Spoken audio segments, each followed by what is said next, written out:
வணக்கம். தேர்தல் நடத்தும் அதிகாரிகளுக்கு வாக்கு எண்ணிக்கையின் பொழுது மேற்கொள்ள வேண்டிய வழிமுறைகள் குறித்த பயிற்சி மாவட்ட தேர்தல் அதிகாரி ராகேஷ் சந்திரா தலைமையில் நடைபெற்றது.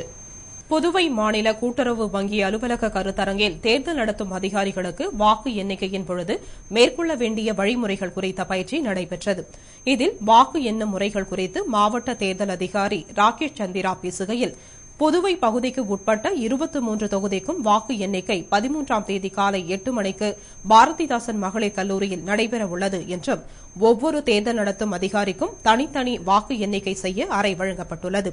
மேலும் ஒவ்வொரு அறையிலும் வாக்கு எண்ணுவதற்காக 64 வாக்கு எண்ணும் மேசைகள் அமைக்கப்பட்டுள்ளது மற்றும் ஒவ்வொரு வாக்கு எண்ணும் மேசைக்கும் தேர்தல் நடத்தும் அதிகாரியின் மேசைக்கும் ஒரு நுண் பார்வையாளர் நியமிக்கப்பட்டுள்ளார் என்றும் கூறினார். புதுவை அரசு மருத்துவக் கல்லூரியில் மாணவர் சேர்க்கை நடக்க புதுவை அரசு போர்க்கால அடிப்படையில் நடவடிக்கை எடுக்க வேண்டும் என்று புதுவை நகரமன்ற துணைத் தலைவர் திரு ஜான்குமார் கோரிக்கை விடுத்துள்ளார். இது தொடர்பாக அவர் விடுத்துள்ள கோரிக்கையில், புதுவை அரசு மருத்துவக் கல்லூரியில் நடப்பாண்டில் MBBS மாணவர் சேர்க்கைக்கு இந்திய மருத்துவ கவுன்சில் அனுமதி மறுத்துள்ளது. இதனால் ஏழை எளிய மாணவ மாணவிகளின் எதிர்காலம் கேள்விக்குறியாகிவிட்டது. புதுவை அரசு பல்வேறு சாதனைகளை துரிதமான முறையில் நடவடிக்கை எடுத்து செய்துள்ளது. அதேபோல மாணவ மாணவிகளின் நலன் கருதி போர்க்கால அடிப்படையில் நடவடிக்கை எடுத்து புதுவை அரசு மருத்துவக் கல்லூரியில் மாணவ மாணவியர் சேர்க்கையை நடத்திட அனுமதி பெற வேண்டும். மேலும் எதிர்காலத்தில் இதுபோல் நடைபெறாமல் இருக்க தொலைநோக்கு சிந்தனையுடன் புதுவை அரசு செயல்பட்டு மக்களின் தன்னம்பிக்கைக்கு பாத்திரமாக அமைய வேண்டும் என்று அவர் கூறியுள்ளார். வாக்கு எண்ணும் மையமான பாரதிதாசன் மகளிர் கல்லூரி எதிரே உள்ள சாலையின் இருபுறமும் தடுப்பு கட்டைகள் அமைத்து பாதுகாப்பு பலப்படுத்தப்பட்டுள்ளது. புதுவையில் நடந்து முடிந்த சட்டசபை தேர்தலுக்கான வாக்கு எண்ணிக்கை வரும் 13ஆம் தேதி பாரதிதாசன் மகளிர் கல்லூரியில் நடைபெறவுள்ளது. இதனால் அப்பகுதி முழுவதும் தடுப்பு கட்டைகள் அமைத்து போலீசாரின் பாதுகாப்பு வளையத்திற்குள் கொண்டுவரப்பட்டுள்ளது. இக்கல்லூரியில் வாக்குப் பெட்டிகள் சீல் வைத்து வைக்கப்பட்டுள்ளதால் இரவு பகலாக போலீசார் பாதுகாப்பு பணியில் ஈடுபட்டுள்ளனர். இருப்பினும் வாக்கு எண்ணிக்கையின் பொழுது எந்தவித அசம்பாவிதங்களும் ஏற்படாமல் இருக்க பாதுகாப்பு நடவடிக்கைகள் மேற்கொள்ளப்பட்டுள்ளன. அதில் ஒரு பகுதியாக கல்லூரி பகுதியில் சாலையின் இருபுறமும் சுமார் 1 கிலோமீட்டர் தூரத்திற்கு தடுப்பு கட்டைகள் அமைக்கப்பட்டுள்ளன. இதன் மூலம் முத்தியால்பேட்டை பகுதி முழுவதும் போலீஸ் கட்டுப்பாட்டுக்குள் கொண்டுவரப்பட்டுள்ளது. மேலும் வரும் 12ஆம் தேதி முதல் அந்த பகுதியில் போக்குவரத்து மாற்றி அமைக்கப்பட உள்ளது. மேலும் ஆயுதம் ஏந்திய போலீசார் 24 மணி நேரமும் பணியில் உள்ளனர். நமது புதுவை நகரத்தை தேர்தல் காலத்தில் தூய்மையாக வைத்திருப்பது போல் தொடர்ந்து வைத்திருக்க பொதுமக்கள் மற்றும் அரசியல் கட்சியினர் ஆதரவு அளிக்க வேண்டும் என்று கலெக்டர் ராகேஷ் சந்திரா கேட்டுக் கொண்டுள்ளார். இது தொடர்பாக அவர் கூறுகையில், புதுச்சேரி சட்டமன்ற தேர்தலையொட்டி புதுச்சேரியின் அழகினை சீர்கெடுக்கும் வகையில் புதுச்சேரியில் உள்ள முக்கிய சாலைகளில் அரசின் எவ்வித முன் அனுமதியும் பெறாமல் பொதுமக்களுக்கு இடைஞ்சலும் பொது சொத்துக்கு சேதம் ஏற்படுத்தும் வகையில் தேர்தல் பிரச்சாரத்திற்கும் பிறவற்றுக்கும் பேனர்கள், கட்டவுட்டுகள் போன்றவைகள் வைப்பது அரசால் தடை செய்து 2/3/2011 அன்று ஆணை பிறப்பிக்கப்பட்டது. இந்த தடையாணை புதுச்சேரி நகரத்தை தூய்மையாக வைத்திருப்பதற்கு நல்ல பலனை தந்ததோடு மட்டுமல்லாமல் அரசியல் கட்சியினர் மற்றும் பொதுமக்களின் பாராட்டுதலையும் பெற்றது. மேலும் வாக்குப்பதிவு 13/4/2011 அன்றே முடிந்துவிட்டாலும் தேர்தல் நன்னடத்தை விதிமுறைகள் 18/5/2011 வரை அமலில் உள்ளதாலும் தேர்தல் நடைமுறைகள் முடிவுக்கு வந்த பிறகும் பிறந்தநாள் வாழ்த்துக்கள், இரங்கல் செய்திகள், பிற காரணங்களுக்காக வைக்கப்படும் கட்டவுட்டுகள், நெகிழ்வு பலகைகள், பேனர்கள் மற்றும் போஸ்டர்கள் போன்றவற்றுக்கு உள்ளாட்சித்துறை பிறப்பித்துள்ள தடையாணை அமலில் உள்ளதாலும் பொதுமக்களோ அல்லது அரசியல் கட்சியினரோ எந்தவித சுவரொட்டிகள், பேனர்கள், கட்டவுட்டுகள் போன்றவற்றை வைக்க வேண்டாம் என்று எச்சரிக்கப்படுகிறார்கள். அவ்வாறு வைக்கப்படும் கட்டவுட்டுகள், பேனர்கள், போஸ்டர்கள் போன்றவை உள்ளாட்சி, வருவாய், பொதுப்பணித்துறை மற்றும் காவல்துறை அலுவலர்களால் அகற்றப்பட்டு அதற்கான தொகை வசூலிக்கப்பட்டு சம்பந்தப்பட்டவர்களின் மீது குற்றவியல் வழக்கு பதிவு செய்யப்படும் என்று எச்சரிக்கை செய்யப்படுகிறார்கள். மேலும் நமது புதுச்சேரி நகரத்தை தேர்தல் காலத்தில் தூய்மையாக வைத்திருப்பது போல் தொடர்ந்து வைத்திருக்க பொதுமக்கள் மற்றும் அரசியல் கட்சியினர் ஆதரவு அளிக்குமாறு கேட்டுக் கொள்ளப்படுகிறார்கள் என்று அவர் கூறியுள்ளார். ஆக்ராவில் உள்ள உலக அதிசயங்களுள் ஒன்றான தாஜ்மஹாலை பார்க்க பார்வையாளர்கள் அதிகரித்ததால் கடந்த ஜனவரியில் மட்டும் தாஜ்மஹாலுக்கு கிடைத்த வருமானம் 2,02,50,000 ஆகும். ஆக்ராவில் உள்ள தாஜ்மஹால், கோட்டை, பதேபூர் சிக்ரி, அக்பர் மற்றும் மரியம் நினைவிடங்கள் உள்ளிட்ட நினைவு சின்னங்களை பார்க்க ஏராளமான சுற்றுலா பயணிகள் உள்நாட்டிலிருந்து மட்டுமின்றி வெளிநாட்டிலிருந்தும் வருகின்றனர். அதிலும் குறிப்பாக உலக அதிசயங்களுள் ஒன்றான தாஜ்மஹாலை கண்டு ரசிப்பதில் ஆர்வம் காட்டுகின்றனர்.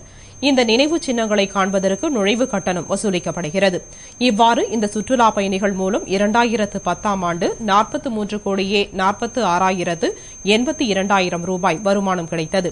அதேபோன்று இந்த 2011ஆம் ஆண்டு வந்த சுற்றுலா பயணிகளிடமிருந்து ஜனவரி மாதம் மட்டும் 3,76,65,000 ரூபாய் வசூலானது.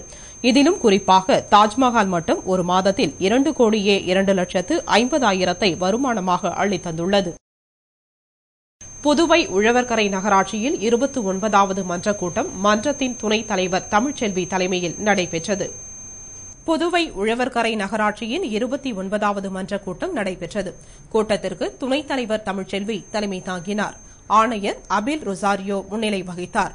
கூட்டத்தில் சட்டசபை தேர்தல் நடைபெற்றதால் தேர்தல் நடைமுறை சட்ட விதிகளின்படி நகராட்சியில் செய்யப்படும் அபிவிருத்திப் பணி, கட்டுமான சாலை பணிகள் நிறுத்தி வைக்கப்பட்டிருந்தது என்றும் தற்பொழுது தேர்தல் ஆணையம் விதிகளை தளர்த்தியுள்ளதால் பணிகளை மேற்கொள்ள துரித நடவடிக்கை எடுக்கப்பட்டு வருகிறது என்று துணைத் தலைவர் கூறினார். கூட்டத்தில் 104 தீர்மானங்கள் நிறைவேற்றப்பட்டன. இதில் கவுன்சிலர்கள் கலந்து கொண்டு விவாதம் செய்தனர். புதுவை ஆம்பூர் சாலையில் கார் ஒன்று மோட்டார் சைக்கிள் மீது மோதிய விபத்தில் பலியான வாலிபரின் உறவினர்கள் போக்குவரத்து காவல்துறையை முற்றுகையிட்டதால் பரபரப்பு ஏற்பட்டது. புதுவை முத்தியால்பேட்டை ராமலிங்கம்பேட்டை பகுதியைச் சேர்ந்தவர் குப்புசாமி. இவரது மகன் ரத்தினகுமார், வயது 20. இவர் நேற்று முன்தினம் இரவு ஆம்பூர் சாலையில் தனது மோட்டார் சைக்கிளில் சென்று கொண்டிருந்தார். அப்பொழுது எதிரே வந்த கார் மோட்டார் சைக்கிள் மீது மோதியது. இதில் பலத்த காயமடைந்த ரத்தினகுமார் அரசு மருத்துவமனையில் அனுமதிக்கப்பட்டு சிகிச்சை பெற்று வந்தார். இந்நிலையில் சிகிச்சை பலனின்றி நேற்று மாலை இறந்து போனார். இதனை கேள்விப்பட்ட உறவினர்கள் கோபம் கொண்டு போக்குவரத்து காவல்துறையை முற்றுகையிட முயன்றனர். உடனே போக்குவரத்து inspector Thangamani, inspector Baskaran, sub inspector Ragupathi ஆகியோர் உறவினர்களிடம் சமாதான பேச்சுவார்த்தை நடத்தி போராட்டத்தினை கைவிட செய்தனர். இதனால் அங்கு பரபரப்பு ஏற்பட்டது. புதுவை சுற்றுலா வளர்ச்சிக் கழக கேட்டரிங் சங்க நிர்வாகி மீது எடுத்த நடவடிக்கையை ரத்து செய்ய வலியுறுத்தி அரசு ஊழியர்கள் சங்கங்களின் சம்மேளனம் சார்பில் தர்ணா போராட்டம் நடைபெற்றது. புதுவை சுற்றுலா வளர்ச்சிக் கழக கேட்டரிங் சங்க தலைவராக இருப்பவர் விஜயராகவன். இவருக்கும் உதவி மேலாளர் செல்வராஜ் என்பவருக்கும் மோதல் நடைபெற்றது. இதன் விளைவாக விஜயராகவனை தற்காலிகமாக பணி நீக்கம் செய்து நிர்வாகம் உத்தரவிட்டது. இதற்கு எதிர்ப்பு தெரிவித்தும் விஜயராகவனின் பணி நீக்கத்தை ரத்து செய்ய வலியுறுத்தியும் கோலாஸ் நகர் சுற்றுலா வளர்ச்சிக் கழகம் எதிரில் அரசு ஊழியர்களின் சங்கங்களின் சம்மேளனம் சார்பில் தர்ணா போராட்டம் நடைபெற்றது. கேட்டரிங் சங்கத்தின் செயலாளர் பாலு தலைமையில் நடந்த ஆர்ப்பாட்டத்தில் நிர்வாகிகள் வேலையன், வெங்கடேசன், முருகன் உள்ளிட்ட பலர் கலந்து கொண்டு தங்கள் கோரிக்கையை வலியுறுத்தி போராட்டம் செய்தனர். கோடை விடுமுறையை கொண்டாட சுற்றுலா பயணிகள் ஒகேனக்கலில் குவிந்ததால் அருவிகளில் நெரிசல் ஏற்பட்டது.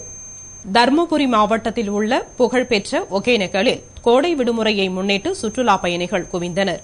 விடுமுறையை கொண்டாட லட்சத்திற்கும் மேற்பட்ட மக்கள் படையெடுத்து வருவதால் சினி ஃபால்ஸ், இடைத்திட்டு, கூட்டாறு, முதலைப்பண்ணை, மீன் அருங்காட்சியகம், காவிரியம்மன் கோவில் ஆகிய பகுதிகளில் மக்கள் கூட்டம் அலைமோதியது.